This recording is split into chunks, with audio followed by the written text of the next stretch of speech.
Salut les gens, tu vas bien? La France est magique, hein. Non mais, t'as entendu la dernière de Bayrou là? Si, sur son projet de loi des finances là, elle est magique, elle est magique. Il faut travailler plus. Je propose donc que 2 jours fériés soient supprimés pour tout le pays.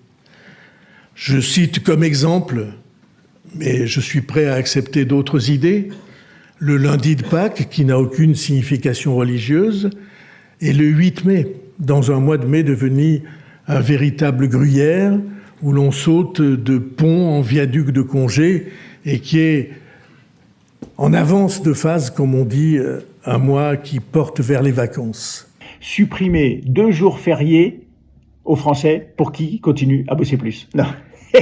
Supprimer le 8 mai, il a proposé, hein, 8 mai, lundi de Pâques, ouais, pourquoi pas 14 juillet, Noël, Nouvel An, la fête du slip. Ouais, non, mais il est magique, hein, puis sans sourcil, hein, tranquille, hein, ouais, paisible dans ses baskets.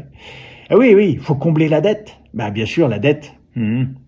Alors, c'est marrant parce que, au mois de janvier de cette année-là, il y a eu un amendement du Sénat sur un projet de loi des finances qui demandait à ce que soient supprimés les avantages des premiers ministres, chefs de gouvernement, ministres, les anciens présidents. Suppression de tous les avantages. Ah non, bah là non. Ah ben non, là, Bayrou il a dit, ah ben non, on va pas supprimer les 3 mois de salaire qui sont payés quand ils quittent leur travail. Hein, ça fait taux plein. Hein, ouais. On va pas supprimer la voiture avec chauffeur. Hein, alors qu'on n'est plus élu, hein, mais c'est pas grave. La voiture avec chauffeur, c'est illimité. Hein, c'est jusqu'à temps qu'ils rentrent à l'EHPAD. Ouais, parce qu'après à l'EHPAD, ils ont plus besoin de chauffeur, c'est en fauteuil. Voilà. On va pas supprimer non plus les loyers s'ils prennent des bureaux après pour faire autre chose. Ah, bah non, on va pas supprimer ça non plus. Non. Alors c'est génial parce que Bayrou, pour se défendre, il a dit bah non, attendez, on peut pas supprimer. Je vais vous expliquer pourquoi. C'est parce qu'il faut quand même garder des choses stables dans l'État. Bah oui, on va garder tous nos avantages stables. Par contre, les vôtres, non, on va bien tailler dedans. Non, mais franchement, il est absolument magique. Alors, je suis quand même un peu inquiet pour lui. Si, parce que il oublie des choses, il y a peut-être un petit souci neuronal, hein, ouais. Parce que quand on lui a parlé du cumul des mandats, par exemple, regarde ce qu'il a dit. J'ai toujours été un grand pourfendeur du non-cumul des mandats. Ah non, jamais. Si en 2007, vous disiez bien que dans votre programme de 2007, vous vouliez bien, vous étiez contre le cumul des mandats. Non, c'est pas vrai. Peut-être, j'ai oublié, mais... Hein? Alors, t'as vu? Il y a un petit problème, un petit problème de mémoire.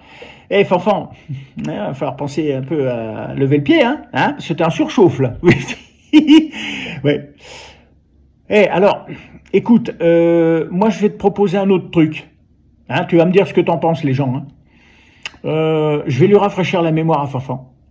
En 1990, Lech Walesa est devenu président de la Pologne. Et le 15 mars 91, les créanciers se sont réunis et ils ont dit « On annule 50% de la dette du pays. » Allez, comme ça, cadeau. Allez, cadeau. Pas de 14 juillet, il n'y a pas à faire beaucoup d'efforts, on annule. Alors, c'est possible. Donc, si le fait qu'il y ait un nouveau président et un nouveau gouvernement et tout ça, ça permet aux créanciers de enlever 50% de la dette d'un pays, il n'y a qu'à virer les nôtres.